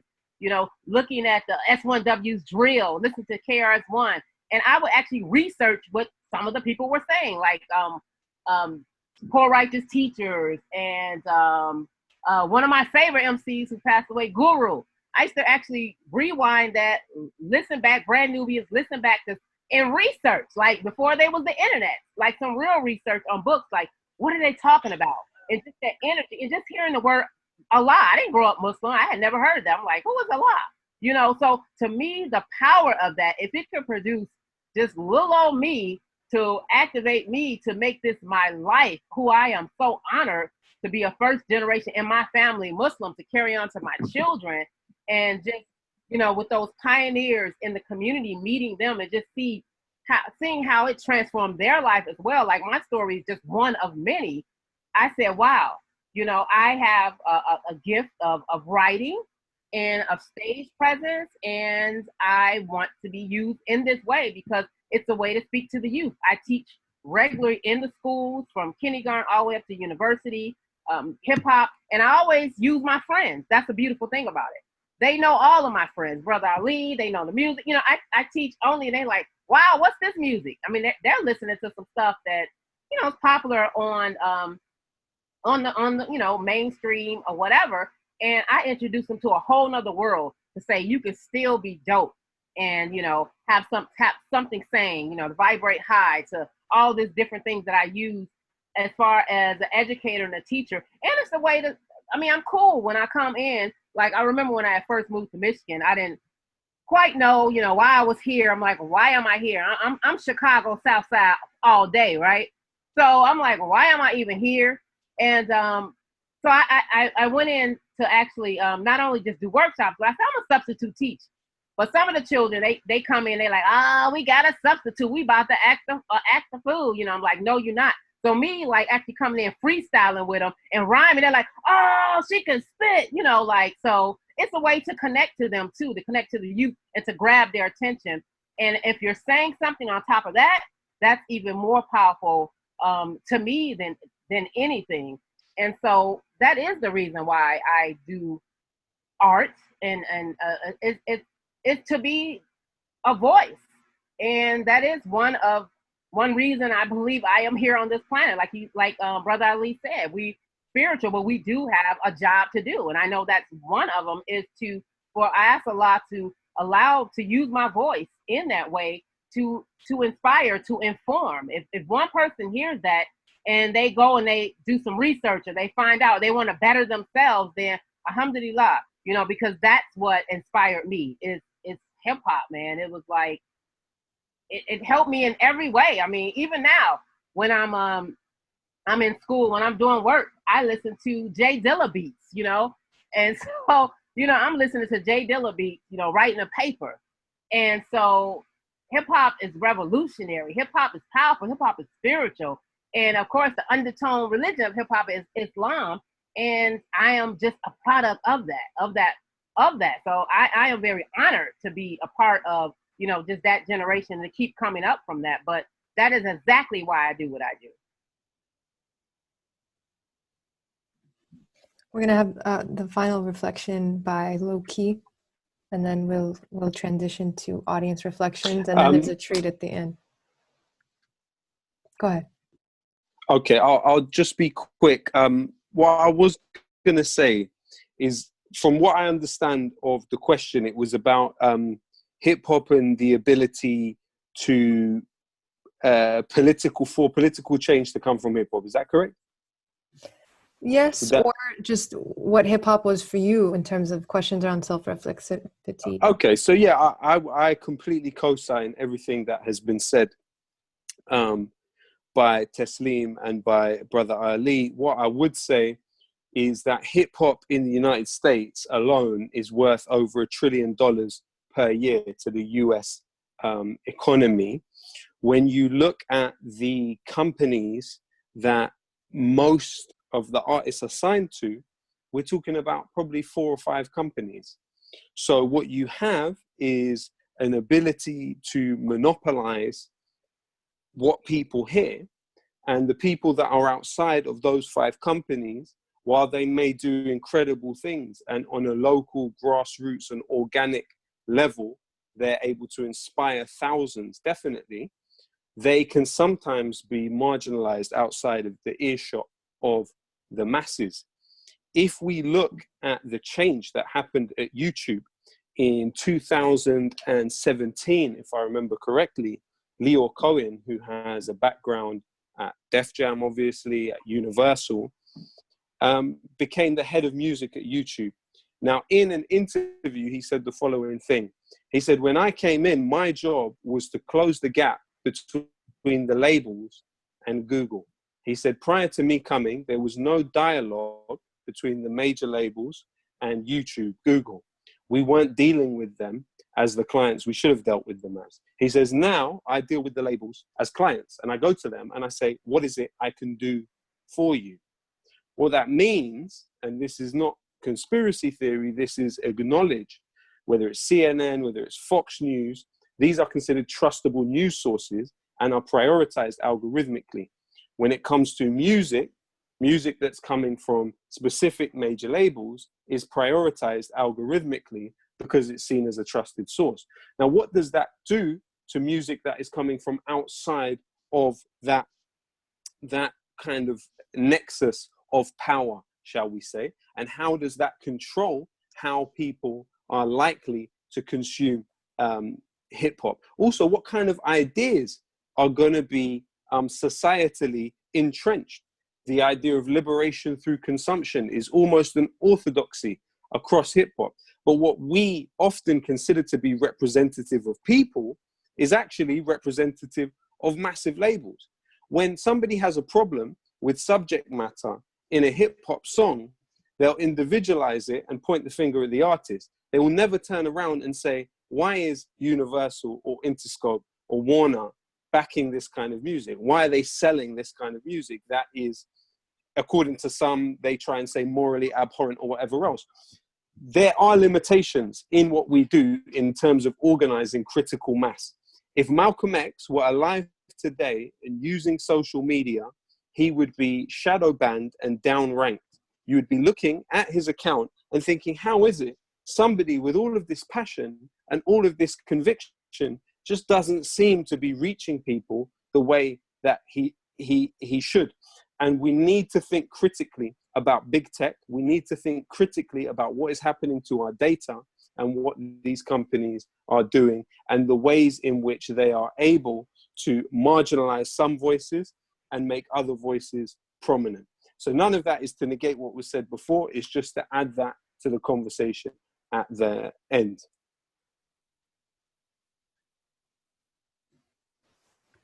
Jazakumullah khairan to all of you for the different angles that you approach the question. I think that really emphasizes the depth of, subhanAllah, the conversation that we're having. I want to go ahead and allow a few reflections from the audience. We're going to try to limit them to a minute or two because we are about 15 minutes over time, inshallah. Of course, whoever needs to hop off, I know it's almost midnight for you, Loki, and Brother Ali, you have a family, and Taslim. We want to hang on to you though, because you're going to be the closing treat for us. I wanted to have Nabiha, who's actually a civil rights lawyer, that can provide a reflection on George Floyd's case, specifically in the way that how there's a legal regime that also protects police from accountability. That when Malcolm talked about the pharaohs of our time, he wasn't just talking about specific people that you can point to, but about structures, and the legal regime is in a sense folded into that. So we're going to have Nabiha, if you can share your reflection, and then we will have Ismahan from Mass Pace National share some reflections after that. Nabiha, let us know if you're able to. Okay. Okay, there we go. Assalamu alaikum. Thank you for having me. I appreciate all of the reflections that were shared today. I have a far more dry overview to provide to you all, which is, I know it's very heavy on our heart to think about what's been happening for the last several weeks, if not the last several years, and how we see these same events repeat.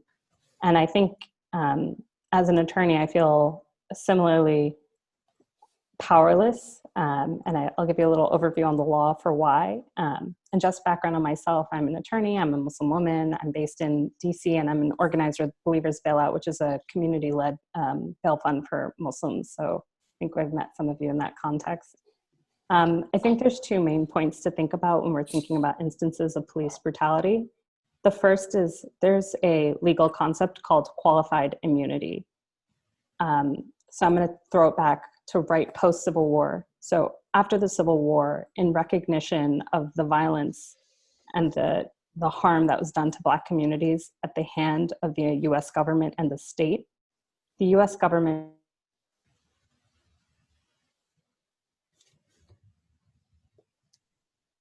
Nabiha, I don't know if government officials, okay, and allowed them to be, can you hear me? Yes. Okay. And allowed them to take those cases and hold government officials accountable. So unsurprisingly, right after Reconstruction was abruptly ended, where Reconstruction being the era during which Black Americans were allowed to not only get rights, but to start getting what they were deprived of in previous times, including reintegration to everything they'd been excluded from as a result of slavery. After that ended, because of the anger of the whites who were mad that Black people were taking power, the judicial system was a component in taking away the ability to get power back in the hands of the people through this legal process, and they created this concept of qualified immunity. And all that means is immunity, it means you're immunized from being held accountable through a lawsuit. And qualified immunity says that government officials, if they're doing their duty, should not be held accountable for any action that happens in the process. So most frequently, I mean, people will use qualified immunity for all sorts of government officials, but most frequently it's lodged against police officers, prison officials, people who usually use violence, and people want to get some kind of action taken against them for having caused that violence.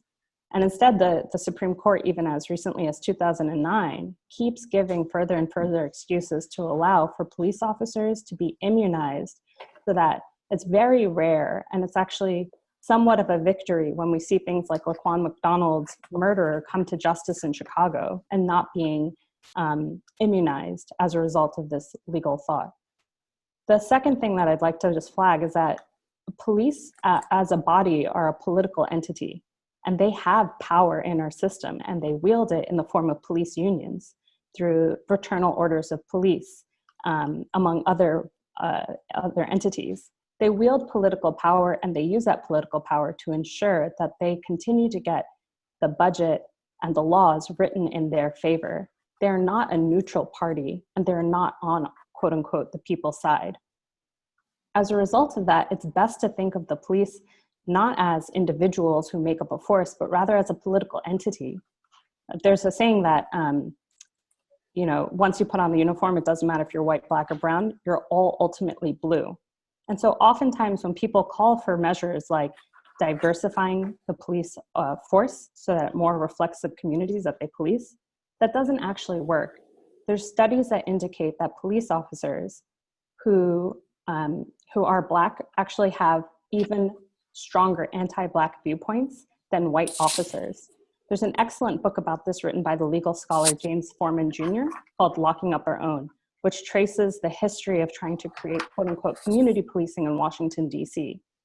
So ultimately, when we see things like we need to diversify the police, I don't see that as a solution.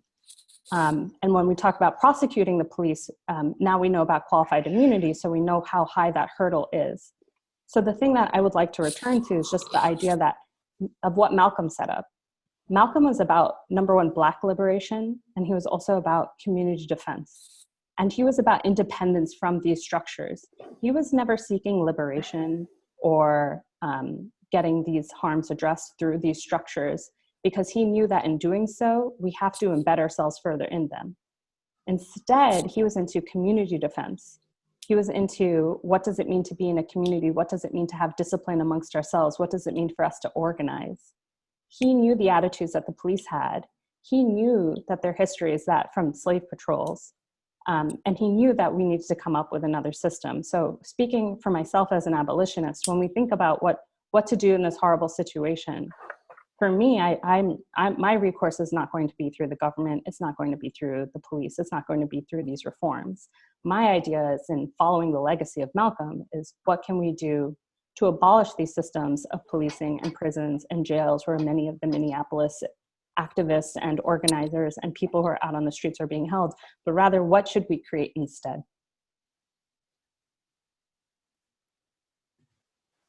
Beautiful. Thank you so much, Nabiha. And I think that's something that we tried to talk about in the beginning of the series, is really thinking through the sort of radical reconfiguration of what we know to be as reality, and to really extend our political imaginations, our political imaginary, as Malcolm probed us to. So Jazakallah khairan for that. We have a reflection by Ismahan from Mass Pace, and then Taslim will be closing us out with a poem, and we'll go from there, inshallah. Ismahan? Yeah. Can you hear me? All right. Assalamu alaikum. Thank you so much. This is your sister Ismahan, Executive Director of Mass Pace. And this was really powerful. Jazakumullah khairan, Sister Taslim, Brother Ali, Brother Loki. May Allah subhanahu wa ta'ala continue to bless you all. As you were all discussing this and sharing your thoughts and your experiences, there were two specific quotes from Malcolm X that came to my mind. You can't separate peace from freedom, because no one can be at peace unless he has his freedom. And the other quote that is very timely, especially looking at what's happening in Minnesota and across the United States, I believe that there will ultimately be a clash between the oppressed and those that do the oppressing. I believe that there will be a clash between those who want freedom, justice, and equality for everyone, and those who want to continue the systems of exploitation. And the reality is, we are at a crossroads. We have been at a crossroads for over 400 years and counting.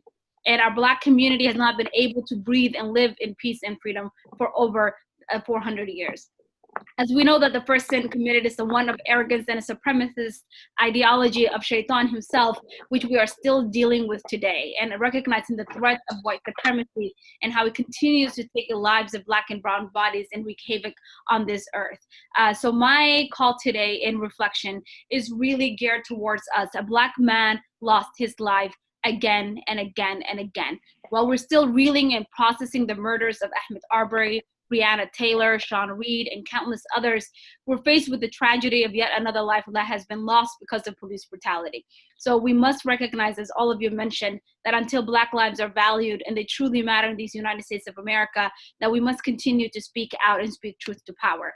So the reality on the ground is, we know what we're dealing with in terms of capitalism. We know what we're dealing with in terms of racism. We know what we're dealing with in terms of the pain and the agony and the violence that has been inflicted on Black bodies and Black families and young children. Just the other day, my sister called me, and after a long day of work, she asked me, Ismahan, I'm so angry. How do I process this? How do we know if we're next? And we are living at a time and that much of the horrors of this violence that we see are not new. They're not something that has increased. There's something that has already been happening, and they're just currently being documented. So as all of you had mentioned and reflected upon, and as we're feeling in this moment, my question is, how can we as individuals, as a community, as an ummah, really put our Islamic liberation thought into action and recognize what role do we play in really, when we say Black Lives Matter, we are in essence centering Black lives and speaking out against police brutality and white supremacy. So it's upon us. One of the things that I valued about Malcolm X is that he lived his values. He put it into action. He had such conviction of who he was, what his values were, what he stood for, what he was standing up against. And there was such courage and deep conviction that allowed him to be as powerful and as, I don't want to call it a hero because I think that word is overused, but he was an example of how to live Islam, how he was an example of how to really embody the ayah of the Quran, where Allah tells us to stand up as witnesses for justice. So today, for those of us who are tuning in here and throughout all the different Facebook pages and all the different avenues, my question to you is, how are you going to embody that legacy of Malcolm X? How can we go beyond just the hearsay to moving towards action, supporting those who have been on the front lines of this work for a very long time, centering the stories, the narratives, the lives, the stories, and just the emotions of our Black community. And if you're making comments about the looting, if you're making comments about the way the protesters are expressing their outrage, expressing their hurt, expressing the pain that they're feeling, then you're missing the point entirely. And so my call to you today is really recognizing how can we get off our sense of comfortability, our sense of privilege, no matter where in the spectrum you're at, and really embody that legacy of Malcolm X. When he said there can be no peace without freedom, when he said that you can't separate peace from freedom, recognize that our Black community and so many of us who have been dealing with hate in so many different forms, whether it's through xenophobia or Islamophobia, you name it, folks cannot be at peace unless they're able to have that freedom, that dignity, to be able to breathe, to be able to live, to be able to enjoy the very rights that is that's ordained upon them by Allah subhanahu wa ta'ala and in our constitution. So that's just my reflection today. Jazakumullah khairan for joining us again for this session and sharing so much of your thoughts, your experiences, your stories, and your narratives, and recognizing again, Malcolm X stood for more than what we kind of understand. He did not just stand up for himself. He had this global approach to justice. He had this global approach to freedom and this global approach to peace, one that was centered on action, one that was centered on courage, one that was centered on conviction. So if you cannot breathe, if you cannot live to see the pain that has been inflicted and continues to be inflicted upon our Black communities and upon our larger global world that has been impacted by white supremacy and fascism, then rise to action. Jazakumullah khairan. Jazakallah khairan, Ismahan, for that, and really reminding us that, all of this is to really, really emphasize a call to action, that, we don't just sit here in these panels or in these discussions so that we can sort of intellectually parse out what Malcolm stood for or sort of the reverberations of his legacy, but that there is a push for actual action, inshallah. And that's actually why next week our session is going to be focused on really speaking on the case of Imam Jamil al-Amin, who has been incarcerated actually for almost 20 years now for a case that has recently been discovered although there was strong evidence even from the beginning, he didn't even have access to a fair trial or anything, to speak about that today somebody who actually has a living connection to Al-Hajj Malik al-Shabazz, somebody that is put behind bars because of specifically his politics and his unabashed and non-compromising approach to justice, and really uplifting the Black community and the Muslim community, and really you know, to make sure that our attendees also connect everything that we've learned and the inspiration that we derive from the legacy of Malcolm X and the work and the thought of all our panelists to push us to hop on to this movement and to sign a petition, and we'll get into that next week, inshallah. I also want to make sure for those of you that weren't familiar with Brother Ali or Low Key or Taslim before, to check out their work. This is always just an entry point into a much larger discussion that has already been occurring, and whether it's through the form of prose or rap or just, you know, dialogue with your family or your community members, this is the work that has occurred and will continue to occur, inshallah. So real quick shout out, Loki has actually had an album, Allah Muhammad, Soundtrack to the Struggle 2, that came out last year. I almost forgot for a second, but he also has the likes of Noam Chomsky and others that also are involved. We have Brother Ali, who also released his album last year as well. And we have, oh, I almost forgot to mention the name, Secrets and Escapes. By the way, Greatest That Never Lived is my favorite track on there. Just want to make sure that everyone knows. And then we have Taslim Jamila, who is an international poet as well, that has a book of poetry called Black Baptist Muslim Mystic. And all of them have had obviously critical acclaim, mashallah. And I think it will really allow us to continue reflecting with their work. With that, I want Taslim, inshallah, to close us out with a beautiful poem on Malcolm that she performed actually a couple years back at the Shabazz Center that really moved me. And inshallah, after that, we'll close with Surah Al-Asr. And Jazakumullah khairan. Still screaming for freedom, freedom, freedom, freedom, freedom. Free, like when brains stained and chained with pollution or unchained. Allah said, leave self and come to me. Shed self like snakes shed skin, so you may see, like you submit to a doctor's treatment, so did he. Piercing lights that still gleam through nighttime screams, but in darkness and trial, forms of warriors' dreams. Into reality with strength and courage that seep through the seams, unlocking, unfolding a reality that still beams. Never weak, his speech from that ancient antique heat from the soul. So divine, reminded blind minds it's time to behold. See, he was straight on the path, so he never fold. Natural fools get off that swine so he wouldn't corrode.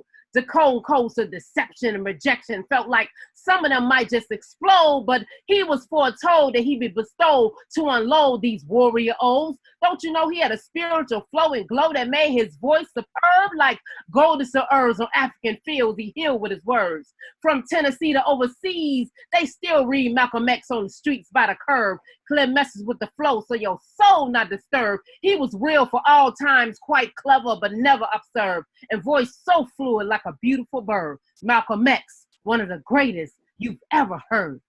See, his breaths beats freedom because he wanted to free them. Some thought they really didn't need him. Some people really didn't see him. La ilaha illallah, never looked back. Shook, crack, loved black and shaitan attack. He emptied his soul of self, God resided. Man or woman can't deny it. He was more than just a guy. And like a new bride with pride, Allah illuminated him worldwide. He was martyred in Harlem, raised to rank with much honor, more fonder than the kings and the scholars, causing commotions across oceans. They even throwing up X's in Africa and Europe, cement to Allah, sincere devotion. See, then they only had a piece of the people. Path of Islam living, it will never cease. Man's flesh may perish, but the revolution never ceases. Rise up like yeast, it only expands and it increases. See, we feast on truth. We obese in this beast. Armies only increase with his decease. You see, man's time was written on this physical plane, and no man can take what Allah has ordained.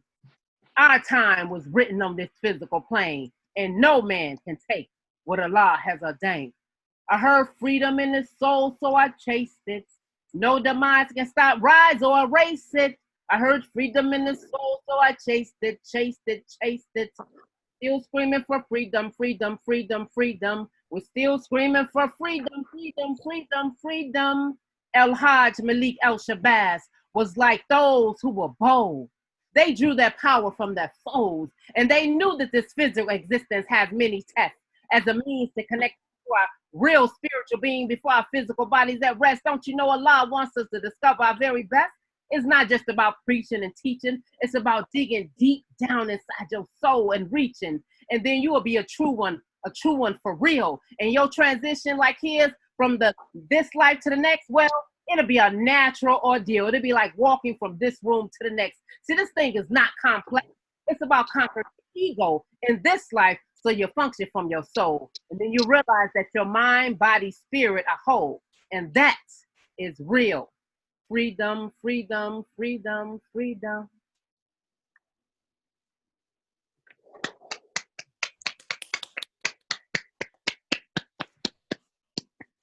Jazakumullah khairan. Loki's actually clapping at midnight from the UK. So, mashallah, we know it really reverberated throughout the world. Inshallah, what we'll do is we will end Surat Al-Asr. I want to take a second to really thank the beautiful panelists. You all are such brilliant lyricists, and I've been reflecting on just the accessibility that you've had and your inclination to engage the community in this very important discussion, and that is very powerful. And we at Mass are very thankful for you for doing that and being part of the conversation with the people. So sincerely, from the bottom of my heart and on behalf of Muslim American Society, thank you all for your time. And inshallah, we will close, as is the tradition, as is the sunnah, with Surah Al-Asr. Bismillah ar-Rahman ar-Rahim. وَالْعَصْرِ إِنَّ الْإِنسَانَ لَفِي خُسْرٍ إِلَّا الَّذِينَ آمَنُوا وَعَمِلُوا الصَّالِحَاتِ وَتَوَاصَوْا بِالْحَقِّ وَتَوَاصَوْا بِالصَّبْرِ. Ameen. Thank you all so much for your time, and we will see you all next week. We'll go back to our regular time at 4 p.m. Pacific Standard Time, 6 p.m. Central Time, and we will be speaking on the case of Imam Jamil Amin and what all of us can be doing to join the movement. With that, we'll end. Assalamu alaikum wa rahmatullahi wa barakatuh. Peace and blessings to everyone. Ma'as-salama. Thank you. Assalamu.